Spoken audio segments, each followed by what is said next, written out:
Welcome. This is Steve Winnick with the American Folklife Center at the Library of Congress, and I am here with multiple award-winning traditional folk singer Iona Fife from Aberdeenshire in Scotland, and she was a part of the 2020 Homegrown at Home concert series, and this is an oral history to go along with that concert, which we're recording in 2021. So welcome, Iona. It's great to see you. Oh, lovely to speak to you, and thanks for having me. You're very welcome. Our first question is, how are you and your loved ones faring in this pandemic? It's been pretty difficult. Like I haven't seen my mum that much. I saw her twice in 2020, once in the summer, and then on Christmas Day for a couple hours. So yeah, myself and my family, it's really difficult because yeah, I just haven't been able to see them, just like everyone else. But I Sure. guess my other loved ones, like my kind of friends and my colleagues, varying degrees of good and bad and very good. It's quite funny how much we've actually managed to do over the pandemic, but we've just altered the way that we've done stuff, which is cool. Well, musically speaking, what has that meant for you? Being able to do kind of live streams and the way that I've kind of interacted with people has been different. So using a lot of social media and a lot of, like Patreon and of course using Bandcamp mode and I guess physically speaking, basically meeting up with people when we can. So as soon as like restrictions ease a wee bit, we meet up quickly and like go into the studio and record something because we don't know when the next opportunity to create will come.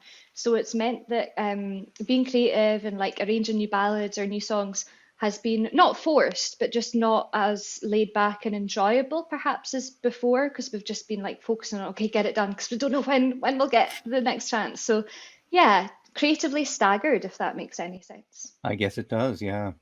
So let's go back and talk a little about your background. You are from Huntly in Aberdeenshire. Explain where that is in Scotland and what the sort of cultural landscape is there. Well, I guess if I'm explaining Huntly, I always say it's kind of halfway between Inverness and Aberdeen, but maybe I don't think it actually is. I think it's closer to Aberdeen. But I mean, Huntly's right on the edge of Aberdeenshire, and the fact that Morayshire is like 5 miles away. So it's definitely in the northeast, like bang in the middle almost. And culturally, it's very interesting because historically it was mostly like farmers and fishers, and that was kind of it. And like in a modern day world, we've got, a much more multicultural society with the oil in Aberdeen, and so things have really changed. And you'll hear a lot of kind of Doric speakers in like the rural communities, but then in Aberdeen it is very international. Not so much in the last few years because of the crash, but yeah, it's changed even in my lifespan, Hmm. Aberdeenshire.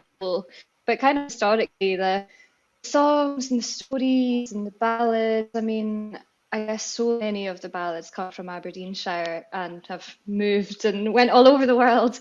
But I guess I kind of grew up, doing Doric poetry by the likes of Sheena Blackhall and Ian Middleton, JC Milne, Charles Murray. Like, there's great makers and poets from the area, but that's kind of how I got into singing. But I don't know if that really explains the cultural landscape of Aberdeenshire well, but that's what it is to me. Well, sure. And one thing that I think our audience would benefit from is if you, not in a technical sense, but just in a general sense, explain what you mean by Doric.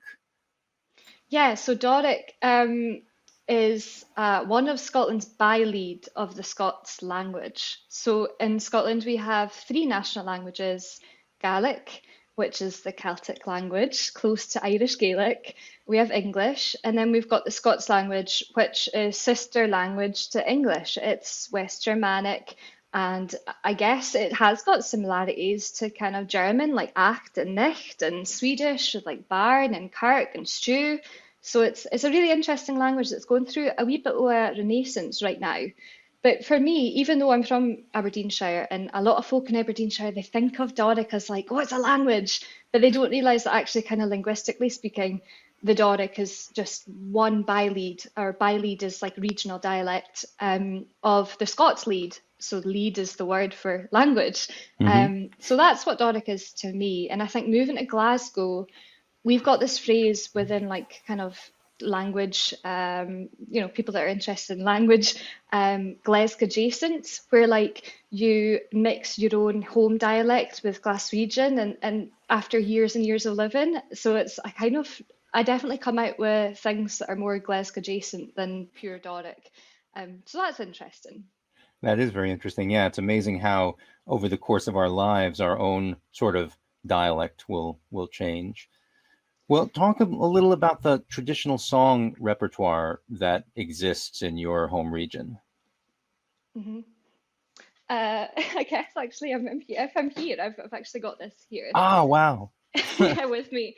I Um, have that downstairs in my basement, so. and that's a good place to keep it. And also well, yeah, I think growing up, I didn't have access to these kind of books. And actually, for most of my life, I didn't have access to internet. So a lot of what I learned from a really, really young age came from going to the Traditional Music and Song Association festivals like Keith Festival or Aberdeen or Strichen Buchan Heritage Society. These old style singing festivals, these aren't folk festivals where you get to see Talisk or Manran or something. These are festivals that are really geared towards traditional singing, Hmm. and they're still great and they're still going. And the TMSA, happened in 1966 and then it was founded and all that. So I kind of grew up with that kind of network community of practice, I guess. And I feel like that really inspired me then. But moving to Glasgow, I found that it was funny because I moved to Glasgow to study Scots song. And in doing so, I felt like I actually uprooted myself from the place where I learnt the most Scots song, in the community at Sure. these folk festivals. So it is really interesting because I didn't, when I was maybe 16 or 17, I used to take the bus to go to the Elphinstone Institute in Aberdeen to look at the Greg Duncan because I didn't own them. And they were kind of expensive and, they were hard to get hold of too. So only when I was older did I access sources through, the internet or through books. When I was younger, it was all kind of oral, which is nice. Absolutely. Yeah, and those books are great, the Greg Duncan collection, and there are other similar fantastic collections of Scots songs and ballads. So I guess you started to learn songs both from the cultural region and people around you, and also from books. So tell us a little bit about other singers who influenced you from your region and otherwise. Mhm. Well, immediately the people that I had access to at the TMSA competitions were people like Shona Donaldson, Natalie Chalmers, Joe Aitken, Jordy Mearison, Jim Taylor, Danny Cooper, people who really have been around for quite a long time. And Danny Cooper, he is 81 this year, and he really took me under his wing and taught me a lot about song. He didn't actually teach me songs, but he taught me about, the way that you sing them or the way that they have been carried. And like he spent a lot of his kind of youth, going around to folk festivals and doing protests and stuff and being friends with the likes of Jeannie Robertson and Lizzie Higgins. So he would tell me a lot of like anecdotes that made me feel close and connected to these people that are a little bit older than me. Well, lots older than me. So yeah, those kind of people inspired me. Great. And of course, this also brings up the question of archival recordings and those commercial recordings that came out, in the generations before us. You mentioned Jeannie Robertson and Lizzie Higgins. I also think of people like Lucy Stewart and her family. So, were you able to hear those kinds of recordings growing up?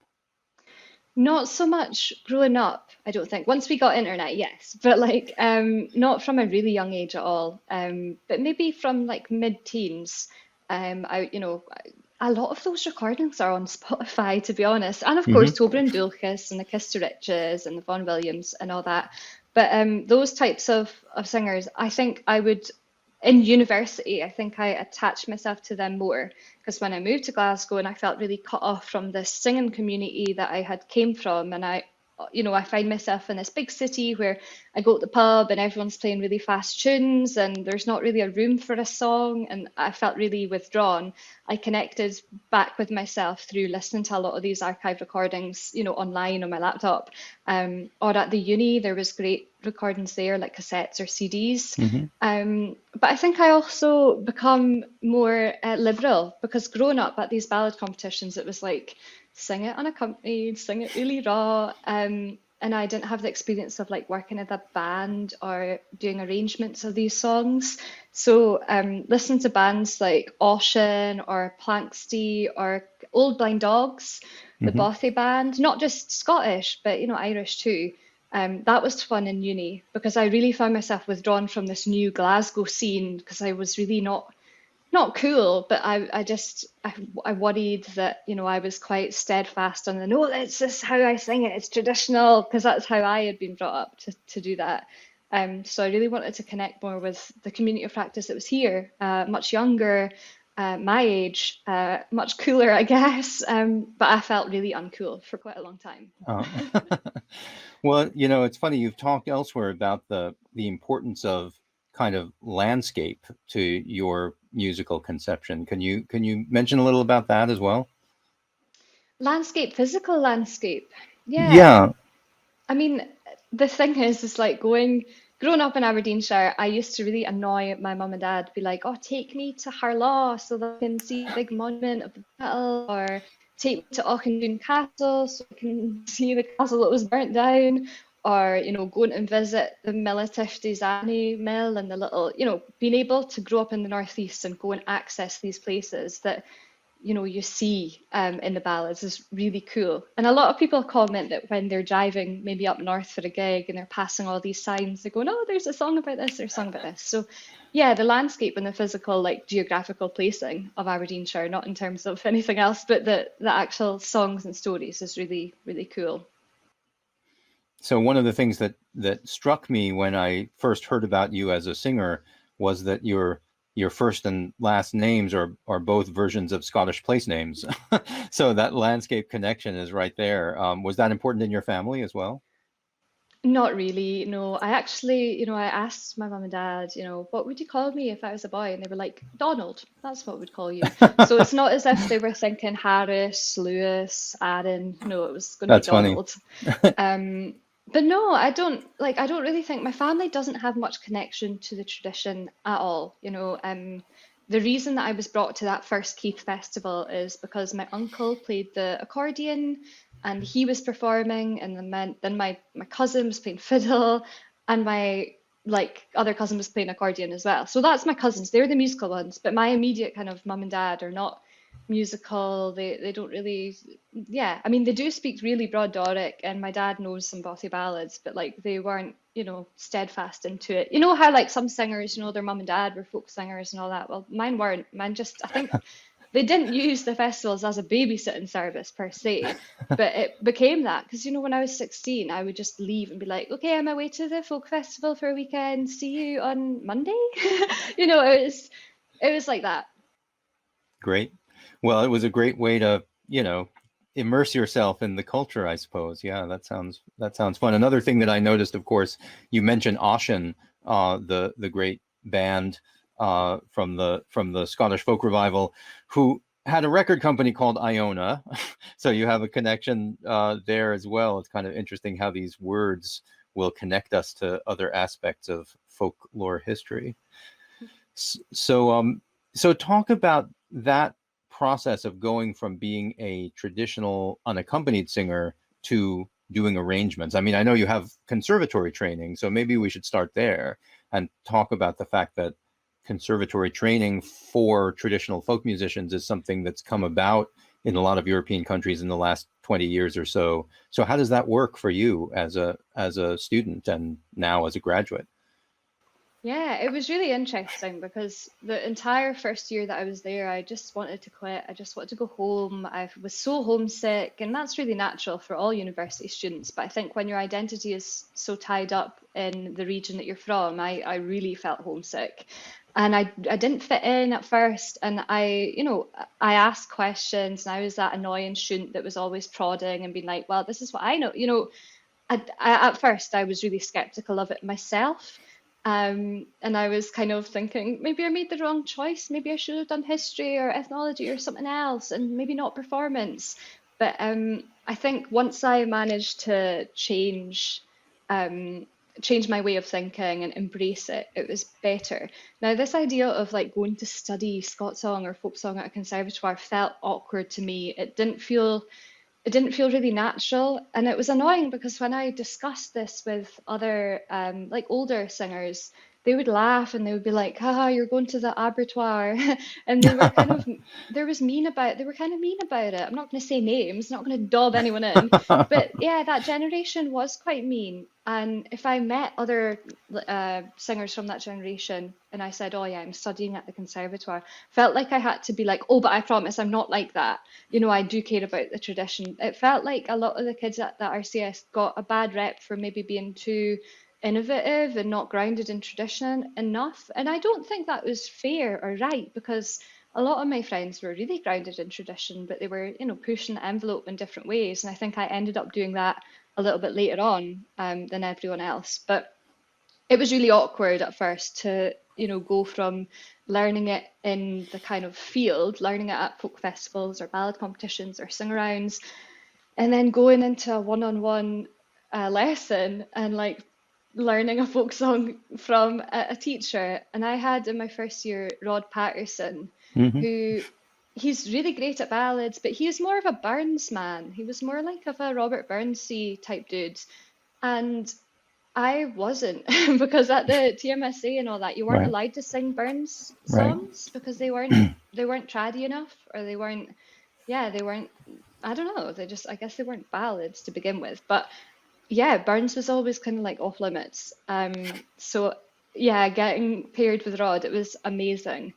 But because I basically had to be more, willing to learn. It was funny because in first and second year, you're supposed to have kind of a broad education, and then in third and fourth year, you specialized into your niche.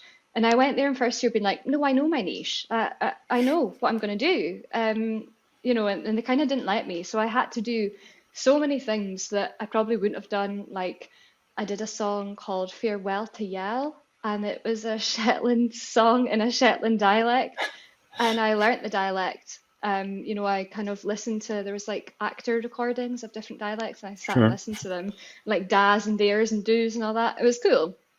But I probably wouldn't have bothered with all that kind of stuff if I didn't go there, because I kind of knew from a young age what I'd want to specialize in, what the repertoire that I liked and the repertoire that I didn't like. So some of the conservatoire stuff was a lot of them kind of being like, no, you have to do this. You have to get a broad education. And there was lots of different classes. We had a class where we did ceilidh dancing and historical dancing, and that was fun.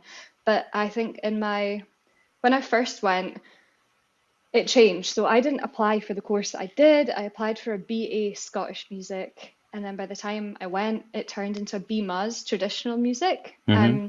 Completely different, because a BA, Bachelor of Art, it's a bit more broad, and then the BMUS was really much more performance, less contextual stuff. So there was, before I went, some of the students had conversational Scots and Gaelic lessons so they could understand the language. And that would have been amazing, because even now I struggle with writing in Scots and sometimes reading in Scots. Not so much the Scots that you find in like some of the ballads, because a lot of that has been really diluted anyway. But I would have benefited from doing that old course. But they changed it before I went, and they took out history, and they took out, like, so there was like a history module, I think, and then they Hmm. took out the folklore module. And that was when I was like, no, no, no, no, no, no, we need to change this back. So I mailed the hen. I said, look, I was really keen to do the course that I auditioned to do, and I can give away some of these ones, but I really would like the folklore module to be reinstated and have Margaret Bennett to do it. And they did, finally. And now the folklore module that the Scottish traditional, well, the traditional musicians get, is now on offer at the conservatoire to all the students. So Margaret was saying that she has like actor students in her folklore class now, or she has production students or ballet dancers in her folklore class. So that's really good. And I think that's something that I pushed for, because I was just like, you know, I thought that was really important as a singer to do that. And there was also classes like Scott Song Performance class where all the Scott singers, all five of us, it's a really small course, Hmm. we got together and we kind of arranged songs for like to sing together. So we worked with like harmony singing, which was really good because for the last few years I haven't done any harmony singing. It's always because I'm doing lead. So I learned so much at conservatory and it was really good. And it was 4 years of proper just doing music and kind of touring on the side and kind of trying to build things up. And it was brilliant. At the end of it, I think I just didn't kind of understand the crack to begin with. Hmm. Well, that all sounds really interesting, and yeah, I completely agree that it's really good to have ballet people and history people and all that in the folklore classes, and they can learn so much, and we can learn so much from them as folklorists as well. I'll note for our audiences that Margaret Bennett, your teacher, has been here at the Library of Congress speaking, and we have her in some of our videos. So search for her on the Library of Congress website, and you'll find some very interesting stuff as well. That's great to hear about your learning, both in the music side and in the folklore side, which, as you say, is very important.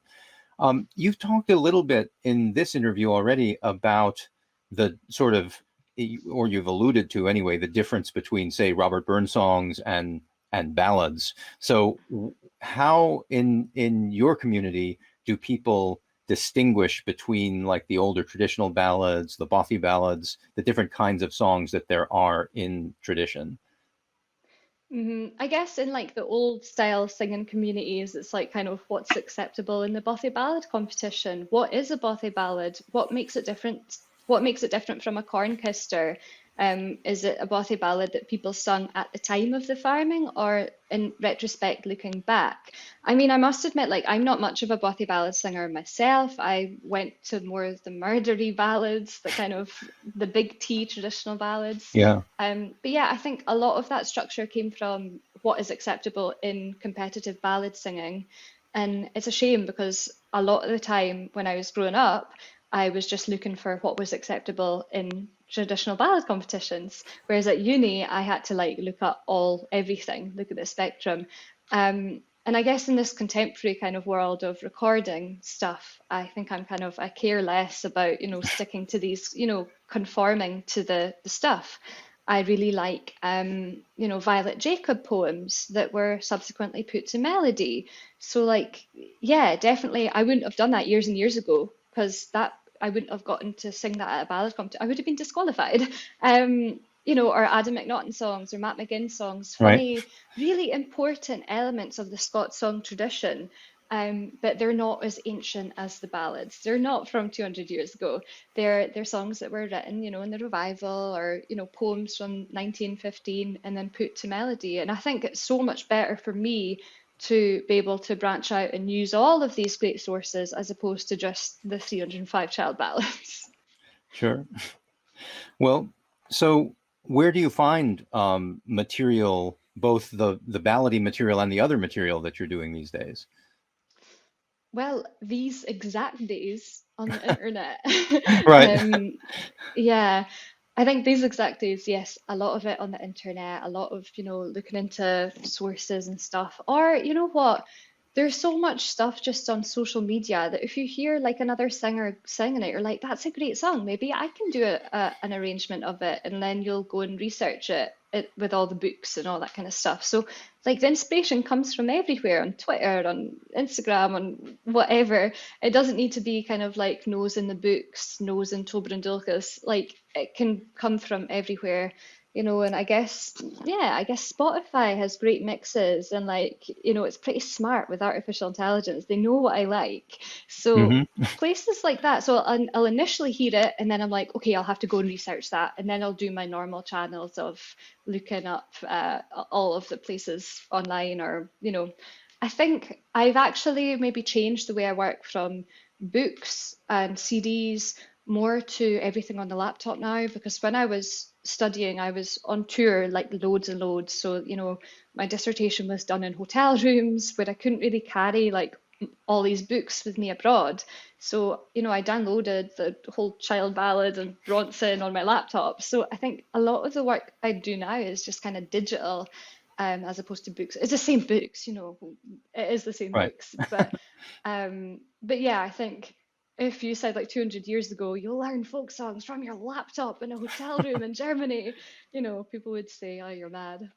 Right, you'll carry a massive library around with you in a very small, compact form everywhere you go. Yeah, it's pretty incredible. But that's what we're doing essentially. And like you say, sometimes it's the same books, and but through the same devices, we're able to access all kinds of other stuff. You mentioned Spotify, but one thing that I noticed that I found interesting is that you did a recording of the Bonnie Lass of Fivio, which you said was inspired by Sam Kelly's version. And the amusing thing about that, to me, I love that Sam Kelly recording, but it doesn't sound Scots at all, because he sings it. He almost foregrounds his English accent in that song, the way he sings it, which is, it's beautiful, but it comes from your region, and so you're getting back to your own home through this somewhat foreign interpretation of it. Could you talk about that a little bit? Because it's an interesting recording. Yeah, totally. Well, at different folk festivals, we'd kind of run into Sam Kelly and the Lost Boys, and I think it was Sark Folk Festival near Guernsey in the Channel Islands. And I mean, it's always great fun to, watch everyone else. And I watched him, I was like, wow, he's great. And he was doing a lot of, he's quite big in the English folk music scene, and he doesn't really tour to Scotland that much, and he does do some stuff abroad. But I did notice that for being so successful in his scene, he didn't sing many English folk songs. He sung a lot of like kind of American ballads from the maybe old time tradition, like Angela and the Baker. He Right. sung a lot of Irish songs, like Blackbird, the If I Were a Blackbird I'd. Um, and then he had some Scot songs, and also some other ballads. But he kind of, it's strange because I didn't think of him immediately as like, oh, English folk singer, English, English. It wasn't like that. And I spoke to him briefly when I did my dissertation. He was saying he learned a lot of songs from his grandpa, and I think he was Irish. But then this Bonnie Lass of Ivy, really, I was like, where did he get that, and how is it so different? Um, and I think I actually can't remember what he did with it, but what I did with it was that I kind of got his form and structure, and then I looked at it through all the sources and the Pretty Peggy-o and the Fenario and the Bob Dylan type stuff. And then I kind of got it all in English lined up, added a few more verses that I was like, nah, if it's the Bonnie Lass of Ivy, you need this verse, you need the yellow hair and all that kind of stuff. And then I, changed it back to Doric. So effectively, it kind of went like a 360 because Cecil Sharp collected it in like Knott County in Kentucky, Right. and the melody is kind of similar to Sam Kelly's, a tiny, tiny bit.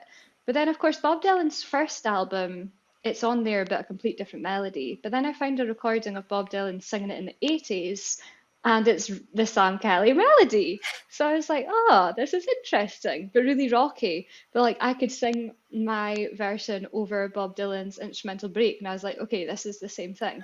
So I feel like we all kind of went in this big circle, and like, I always credit Sam when I sing it, but like, I feel like the what he was singing was more Pretty Peggy than Bonnie Lass of Fivey, but he titled it Bonnie Lass of Fivey, and he titled his album Pretty Peggy. So I was a bit like, okay, okay, let's hear. And then I was like, oh my goodness, this is so good.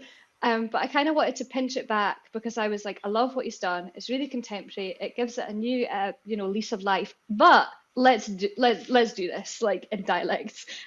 So yeah, it was really cool. It was lovely to see how the folk song had went round and round like that. Yeah. Well, I think in the generation before me, everyone would have known it from the Clancy Brothers, and that's probably where Bob Dylan got it too early on. So yeah, so it's been around on the scene for a long time, and it's kind of interesting to see the way everyone in the current generation can make these old songs new or old again in the various ways that you've handled it. So I just thought your recording is lovely and Sam's is lovely, and as you say, they're very different in their two approaches. Um, I wanted to talk to you a little bit about the difference between doing a song as a traditional singer, that is just an unaccompanied version of a song, and arranging it. I know you've performed with a band quite a bit, and you also do things solo, on which you play keyboard or you do some accompaniment. So how do you negotiate or navigate that whole space? Yeah, I think it's quite difficult because you always want to like, for me, I always want to like stay true to tradition, but I also want to appeal to this younger market, which, all the big folk festivals are keen on, and, the whole Celtic Connections, clique vibe that's going on. I feel like I want to straddle the two. I want to still be able to go to Fife Sing or to Killarley and sing a traditional ballad in the way that maybe they would prefer, or what's normal there in that community. And then I would like to kind of have the whole band behind me and like be able to like headline a main stage at a festival, like with a big wall of sound and like kind of, I hate this word, this like foot stomping thing, but I feel like it is more to do with, I feel like the whole foot stomping cool contemporary thing has went really well with Gaelic music, like Gaelictronica, a new genre of electronic Gaelic. Sure. Scots song and Scots balladry haven't seemed to found like a cool place yet, and I think that maybe I'd like to do that. But I find it really difficult because when we do like a 2 45-minute folk club gig or art centre gig or something, I will try and do an unaccompanied song or two in there just to show people that I don't need the boys. I choose to have them, or whoever I'm playing with, a girl, boy, doesn't matter. But Right. um, but yeah, I think that it is important to keep up the traditional singing. But I think no matter what I do, if I'm going to arrange it with a band, I'll probably first learn it unaccompanied anyway, and then I'll arrange it on piano myself, and then I'll write some charts, and then I'll take it to them and say, look, this is what I'd like. And I think the constraints that I find myself in, I actually project onto them a lot. If we're just well, in November 2020, we just recorded The Wild Geese, which is, of course, the beautiful Violet Jacob poem, Jim Reed melody, that singers like Jim Malcolm had sung and Jean Redpath had sung, Joe Aitken. It's a beautiful, beautiful song. Um, and I was really, when I was going to do my vocals, we were trying to get loads done in the same day because of this lockdown that was announced. And we were thinking, right, okay, we've got today to get this done. And, I was saying, actually, no, I want to retake that because I said day instead of D, you know. Um, and Right. yeah, I think like not my insecurities, but I think I put my especially dialectical stuff. But I think I am a bit of a nightmare when it comes to worrying about.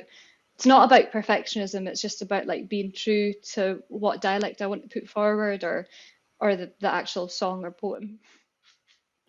Well, one project I think would be really interesting to our audiences is I know that you did a project that was specifically a recording focusing on American versions of traditional Scots songs. So explain how you came to think of that and how the project went. Well, how it was conceived is that I finished this Away from My Window album, which is like really Scotsy. It's very, there's a few bothy ballads on it. There's, songs definitely from the Northeast and quite just like typically Scottish. It sounds Scottish. And it took like 2 years to make, and I was scunnered by the end of it. And I thought, oh, I need to do something else. And these were songs that we had actually been touring for years anyway, so it wasn't really fresh material. It was kind of just, okay, let's get this down. So immediately after that, I was like, how about we do something that's completely different? And there's a Gillian Welch song in there, and there's a Gregory Alan Isakov song, and he's more like, I don't know what to pigeonhole him in, but acousticy, Americana-y, folky, I don't know. But alongside that, there's three or I can't remember, four songs which are, Matty Groves, um, well, Little Musgrave, and then the Jean Ritchie Sung in Town, and The Golden Vanity, and a one called Let Him Sink. And that was interesting because when I was looking at the sources for that, I was looking at like what's the Coffins British folk songs of North America? Yeah, I can't the remember. British traditional ballad in North America. Yeah, Tristram Okay, Cawthon. yes. So I was looking at that more than the usual sources. So I wasn't looking at like like Greg Duncan or anything. I can't remember. It was so long ago now. It's 2018, which is almost 3 years ago. But then I kind of took my hand at rewriting a melody for the Let Him Sink one because that let him sink or let him swim. He don't care for me, and I don't care for him. I guess it became the Let Him Go, Let Him Tarry, that song. But I Right. think when I found that, it's like, oh, I'd like to make this really dark and depressing. Um, I think for me, it was more an experiment I mean, I hated to use songs and projects as an experiment, but like we were really strict in the studio with dialect. If I slipped like one or two Scots words in, Graham would be like, stop, this is supposed to be in English. You're like, you're supposed to be singing in English here. So it was funny, and it wasn't to try and like turn my back on anything, but it was a shame because it did better than the album. It was played more on radio stations and stuff. And even when I released Away From My Window album, a lot of the stuff is long because I sampled Lizzie Higgins, I sampled Stanley Robertson. So I effectively, boxed those songs out of radio because they were 7 minutes long. Um, but some of the songs that did make their way onto radio, that's cool. But like Radio 2, instead of playing one of 9 Scott songs, they played the only one that was in English. It was, yeah, I'm not calling Mark Radcliffe out or anything, but I found that this Dark Turn of Mind one just seemed to like stick more. It got more radio play for longer. It got reviews which said, "Oh, she's not just a folk singer, she's got concepts of jazz and all that." I was like, "No, I don't. Like, I really don't." It's a shame that like dialect and language kind of can change. It's the exact same process. Find a ballad, pick your version of it, change the text to suit you, change the melody to suit your voice, record it. It's the same process, but it was in English. So I think that that might have something to do with it, and that's a big shame because I'm pretty stuck on recording a next album, just all Scott songs. Probably Scott songs from the James Madison Carpenter collection. That's the next thing that I'm doing basically. Excellent. Yeah. So what you're saying then is that you think that that the Dark Turn of Mind album may have gotten a more positive radio response because of the politics of it being in English rather than in Scots. Yeah, I think so. I hate to say it. I might just be, I'm not trying to say I'm a victim or anything, but like No, I but I hate to say it, but I think so. Yeah. yeah, it's not surprising. It may be disappointing, but yeah, I mean, we have the same issues. It's funny, of course, that you're doing American songs too, because that has its own sort of political end as well. Not being specifically English may actually help it in Scotland in some ways on the radio. So there's a lot of layers of politics there.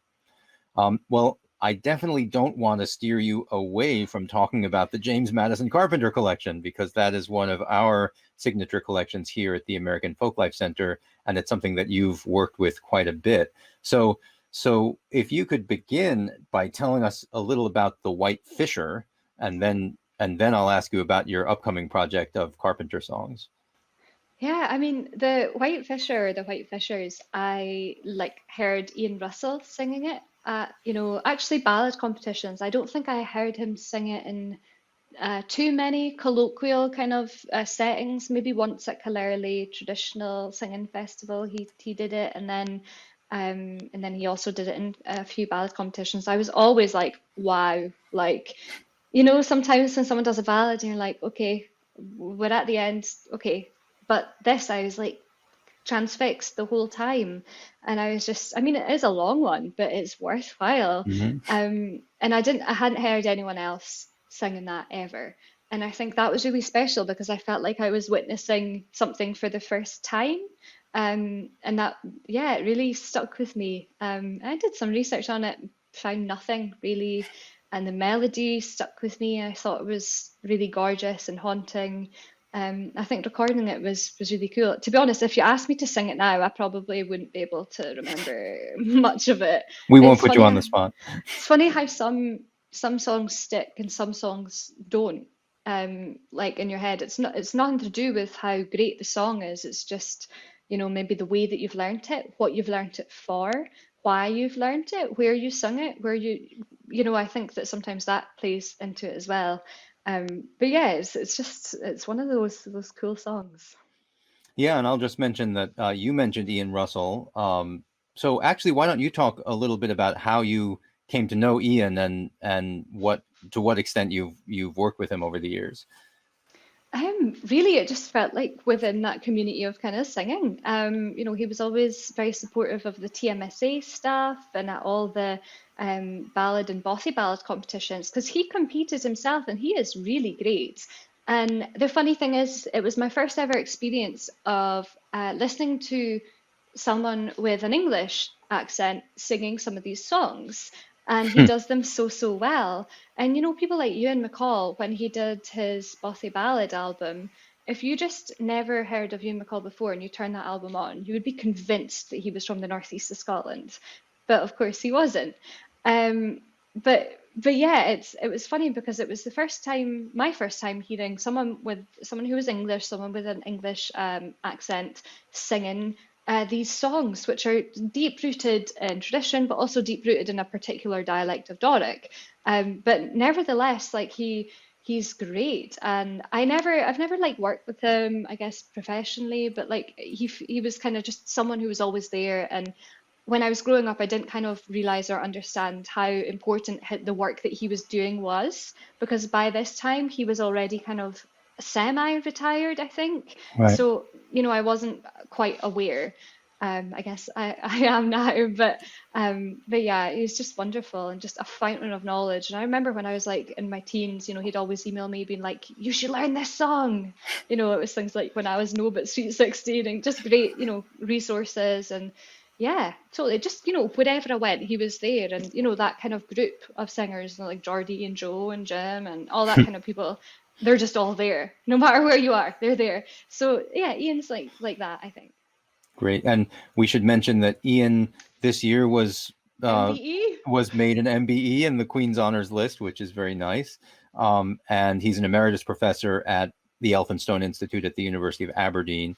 We also have a lecture by Ian on our website at loc.gov, so you can search for his name, Ian Russell, and you'll find him talking about Christmas carols in his region of England. And we'll say that you mentioned Ewan MacColl, that Ian and Ewan are both similar in that they were raised in England, but they have Scots parents, and so that's why they have that that ability to sing or speak in Scots as well. They're essentially bilingual, even though a lot of people don't know that Scots is a separate language from English. So Yeah, I guess the whole like Scots thing, I've really kind of gotten into it this year, because I didn't realize this before, but like Scots isn't recognised legally in Scotland as a language, um, and we're trying to change that. So in 2020, during the lockdown, we kind of founded and launched an organisation called Our Voice, which means our voice in mhm. Scots. And our aim is to push through a bill in Parliament to get a Scots Language Act, which would in turn give it legitimacy, but also protect it from some of the stigma that it faces right now, institutional stigma, in the public, but also in institutions. There's definitely that kind of stigma. Like if, I feel I'm speaking to you in English because I just don't feel comfortable speaking to someone who's speaking to me in English and then giving them Scots back. I sometimes Right. feel it's very contrived actually for someone to do that. But if I was speaking to folk that were speaking exclusive to me in Scots or in Doric, I would speak back to them that way. But I just think that because it is a bilingual lead, you should be able to code switch. And code switching is this kind of phrase that has been coined to kind of explain hybridization. You won't actually meet someone nowadays who's only speaking plain Scots, like only Scots. I think that died in like William Dunbar's time, when it was all Latin and French and Scots and all that kind of Right. stuff. But yeah, getting a parliamentary act which says Scots is a legal language, it needs to be treated and protected as such. Because right now it is recognised under the European Charter for Minority Languages, which the UK is a signatory of. But there's just not that funding there in Scotland. There's not that protection that other languages, benefits from. And, if you turn the radio on in Scotland, on BBC Radio Scotland or whatnot, you're often going to hear quite central belt dialects. So you're probably going to hear Glasgow and Edinburgh, and you might have a token Highlander in there for a specific programme, but you will really struggle to hear folk with an Angus accent or a Fife accent or an Aberdeenshire accent. And I'm saying accent here, or you'll struggle, bottom line, to hear somebody speaking with a wee bit of Scots.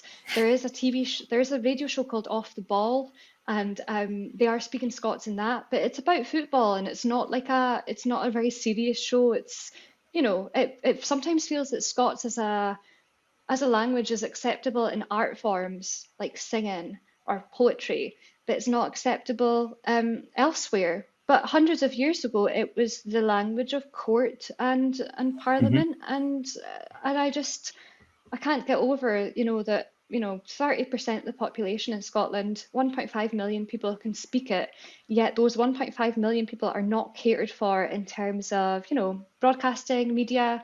But if a child turns the TV on and all they're hearing is maybe American stuff, no offense, or kind Hmm. of British accents or English accents or whatever. I guess there's not a British accent, but you know what I'm talking about, this RP, whatever. But Definitely, yeah.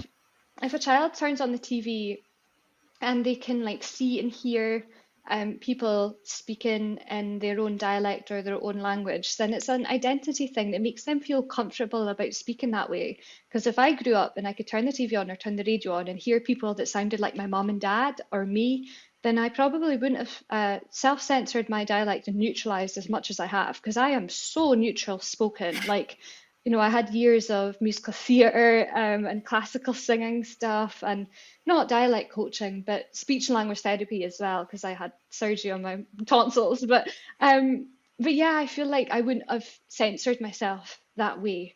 Because I guess I'm not asking for a BBC Scots, we don't want that. We want Scots to be incorporated into the other programmes. So in the Trad Awards on BBC Alba in 2020, for the first time, they went trilingual and got a Scots speaker to host it as well. This is like really important steps that are being taken. However, if we had a Scots Language Act, then there would be more pressure on the BBC or publicly funded bodies to adhere to the Language Act and get more presenters that might be speaking in different languages or different dialects. And the thing is about Scots is that it's not like Gaelic where you either speak it or you don't. It's binary, it's on or off. Scots isn't like that. With context, you can understand what folk are saying in Scots because it's a contextual thing, and there's Right. code switching and hybridization. So I think if we don't have the act by 2023, something would have went very wrong. But watch this space. Yeah. Well, I mean, it's interesting too, because since English and Scots are closely related languages, it's possible there's really, as you say, kind of a continuum where you can speak English with received pronunciation, you can speak English with a Scottish accent, you can speak English with a Scottish accent with a few Scots words in it, you can speak Scots with a few English words in it, and the Mhm. continuum goes all the way from sort of purely English to purely Scots with any level of gradation in between. And so sometimes it's hard to even determine what language someone's speaking if you're making a distinction between English and Scots. And so, yeah, having some clarity in terms of legislation might might help in this regard. Yeah. It would be good because it would stop people from calling it slang and all that kind of stuff. And Yeah. I think as someone whose degree is in Scots song and all my album, for someone to be able to study Scots song at Aberdeen University, you can study Scots language now as a modern language. For all these feats to be taken, I've got Harry Potter and the Philosopher's Stone in Yeah. Scots. I've got, Peppa Pig in Scots, Diary of a Wimpy Wayne in Scots. Um, yeah, 'twas a nicht afore Christmas in Scots. For all these things, it's a huge renaissance that's happening. And I think that, for it not to be officially recognised as a language is shocking. Um, but people have politicised it, unfortunately. Yeah. So we've gotten into a little bit of what I did want to speak to you a little bit about politics, because I know it's important to you and that you actually considered working in politics at some point. Is it something you might go back to ever, you think? I mean, it's really difficult because with social media, I think that a lot of the stuff I post, I mean, I don't answer to anyone. I'm self-employed. It's great. It's brilliant. And I did when I was like for 15, maybe. This was just, it was leading up to the independence vote, and that was the first vote I ever voted in because they gave 16-year-olds the opportunity to vote. And it was interesting in 2014 because a lot of people were saying no, they're too young to vote, or the SNP are just taking advantage. But actually, what it did was create a generation of us who are extremely politically engaged. Hmm. And I think that I was really taken in by that. And I was always, every time the news was on, I was like, I have to listen to this. I need to see what's happening. What's the polls at? So the independence referendum engaged me with politics. Whereas if I was a year younger, I wouldn't have been quite so engaged, but I did think maybe I could go to uni and study politics or something. And then when I realized that you can study Scots song, I was like, nah, let's just go and study Scots song. But I think it could be something that I would go back to once I was exhausted with touring or something. But I feel like it's not a far cry to, because the people who follow me on social media right now, and social media plays a huge part in this. The songs that I put out sometimes, I just released, well, I'm just away to release Scotland Yet, written by Davy Steele in the run Hmm. up to the the devolution referendum, and I'm re-releasing that in April. The songs that I put out are politically inclined audience anyway, so I don't think it would be too difficult to, move a social media audience that are that politically inclined Sure. anyway into voters.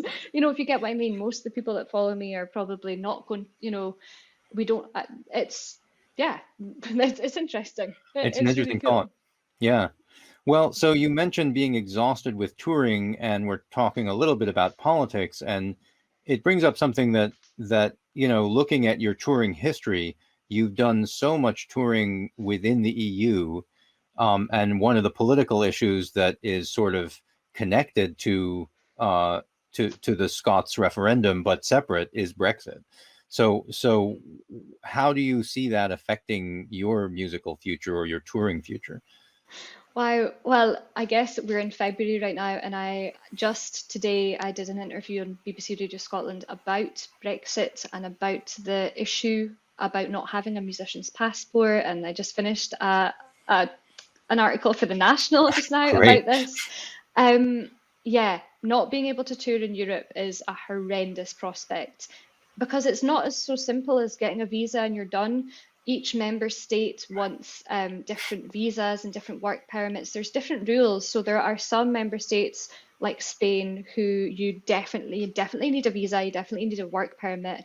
Other places like Poland, the Czech Republic, um, they have, cultural exclusions where you can go there as long as you're not there for like more than a week touring. So there's so many different rules. But all in all, I voted for to remain in the EU in 2016, I think. And a huge crux of the independence referendum was that we were being told if Right. you leave the UK, you're leaving the EU. And that was, such spin and such lies. And after this Brexit shenanigan, I think that so many people have moved from a no vote to a yes vote based on the misinformation. And it also goes to show of how misinformation can be spread in order for political gain. And that was shocking. And I think a lot of Scottish people, I mean, outwardly, yes, I am a Scottish nationalist, and there is nothing bad to that's not bad to admit. I mean, there's so many trolls on Twitter that just they Yeah. dig into me, like, and I just accept it now. But I do think that if we don't come to some negotiation, then it's going to be a huge diminution of cultural exchange. Because if you think about it, we it's a reciprocal agreement. European musicians are not going to be able to come here. If we're at Celtic Connections and it's just artists from the UK, that's not going to be as fun as it could be, having all the European artists that normally come and the bands that, you know, come over and play. So I think it's going to be scary because without cultural exchange, then we can't understand different traditions and different people of different, ethnicities and origins. And yeah, it's not just an economic issue, but it's a cultural one too. But in saying that, like European musicians need the UK just as much as UK musicians need Europe. And 5.8 billion to the economy is what musicians give to the UK. That was in 2019. 2020 will be much lower, I assure Sure. you. Um, but yeah, I think that musicians really need catered for. In the whole pandemic, musicians in the UK just haven't been. Yeah, it's a shame, and you're definitely on our minds, all of our UK musician friends who are going to be dealing with all of these situations when Brexit. The pandemic has kind of put a hold on the serious impact that Brexit will have because you can't tour anyway. But once that starts up, it's a scary prospect. So we're thinking about you. Um, I did want to get back maybe at the end to talking about your upcoming project with the Carpenter Collection, because again, that's one of our collections here at the American Folklife Center. But it looked like you might have had something else to add there on the Brexit front. Yeah, I think that the compounded effect of COVID and Brexit is really, really bad. Like 34% of musicians in the UK haven't are considering just leaving the Hmm. industry and going to do other things. That's, what, like a third of musicians Yeah. in the union, of course. And over the last few years, I've been on the committee of the Musicians Union, the Scotland and Northern Ireland branch. It's been really interesting to see this unfurl throughout the last few years, because everything was very much up in the air. But yeah, there's the cultural thing, but there's also the economic thing. Like it's shocking that such a big industry has been overlooked. And the Secretary for State the other day came back with, "Oh, well, I had Elton John on the phone." It's not about the big names, it's about the grassroots musicians. Right. It goes down to the very small, and cutting my teeth in Europe. Some of those tours, like in Germany and Austria, that was like when you do like 16, 21 days, that really is a formative experience as a young singer with a band on tour, being able to know what it's all about. Yeah, I just think it's very miserable. Yeah. And yeah, Scottish music and Irish music both have been so popular in the German speaking countries for a long time that just as background, it's just part of the touring life of musicians in your field. And it's a scary prospect, what might be coming down the road. So let's talk before we have to go about that James Madison Carpenter collection project. You had talked a little about the White Fisher, which I'll also explain for the viewers. Is a song that Ian Russell learned from our collection, the James Madison Carpenter collection, which has a recording of Belle Duncan singing that song. And it's a very unusual song. It's one of the only traditional recordings of it that was ever done. And so that's why it's kind of a unique feature of that collection. But now, Iona, you say you're working with more recordings from the James Madison Carpenter collection. So that is the plan indeed. And I think I'm at the stage where I am ready to kind of spend a good week just delving into the collection and picking the songs. Because actually, I didn't realize that throughout a lot of my career, I was working with repertoire that's in that collection anyway. It was stuff that just happened to be in there. But I think now is more a concerted effort to arrange different interpretations of some of those songs, specifically from there. When I was doing a few funding applications, and I was, to no avail. It's very difficult right now. But in some of the applications, I was thinking of, focusing only on Belle Duncan. Um, because it was really interesting that you had other collectors who was scouring over the Northeast for ages and they never came across her. Yet, True. she went unnoticed. Would she have been the famous ballad singer of the Northeast if she was discovered at the right time in the right place?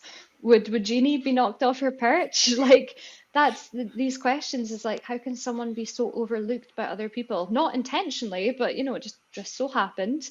But I'm sure if there was Twitter back then, it would be like, check out Belle Duncan.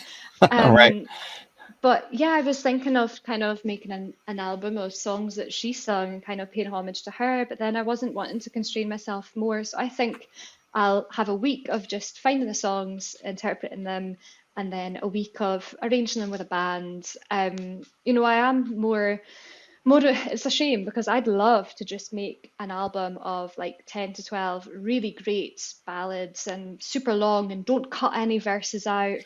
But I know that that's, in order to do that, you have to have the privilege of not caring about finances, not caring about does this get played or not. And it'd be cool to have the money just to throw at something that isn't going to get played.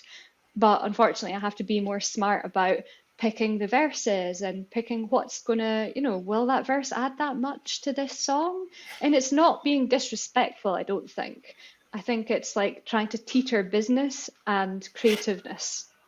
And luckily, I don't, luckily, I'm really independent. I don't have a label or anything, and I don't want one. I want to like self-fund and be able to be in control of everything that I do. I've always been like that. So, no matter what happens, I'm going to do what I think's right. No one's breathing down my ear saying, Iona, we're going to need a radio edit of this ballad. Can you cut 5 verses out? It's not going to be like that. Right. I'm going to be very respectful of the whole collection. But yeah, I think I'm just in the baby steps right now because there's a lot going on, but I want to get that released in 2022, maybe with a Celtic gig. Who knows? All right, we would love to help with that. And I'll just say that, it is a delicate process because you're talking about, you know, weighing your own respect for the collection and your own aesthetic in approaching the collection with the idea of being an advocate for archival collections like this, which means that you have to make a product that someone else is going to be interested in, right? And so you have that, is it showing more respect to the collection to put it in a light that other people will find more appealing, or to hold fast to the aesthetic of the people within the collection? And that's something that traditional musicians are always, have to navigate. So I think 5 years ago, I would have been like, no, I need to hold fast to the aesthetic of the people in the collection. But now, being maybe in the industry for a little bit longer, I'm like, no, the more people that hear this record, the more people are going to go and Google the collection. right. So it's like what came first, the egg or the chicken. Right. But I do think that the more direction that you can throw attention to, that's better. I think I could easily make a really, as I said, 10 ballads, really long, minimal accompaniment, not very banging at all, but really, really raw and genuine and what the singers would have sung in the day. But then that's, people are probably not going to be interested in me doing that anymore, which is a shame.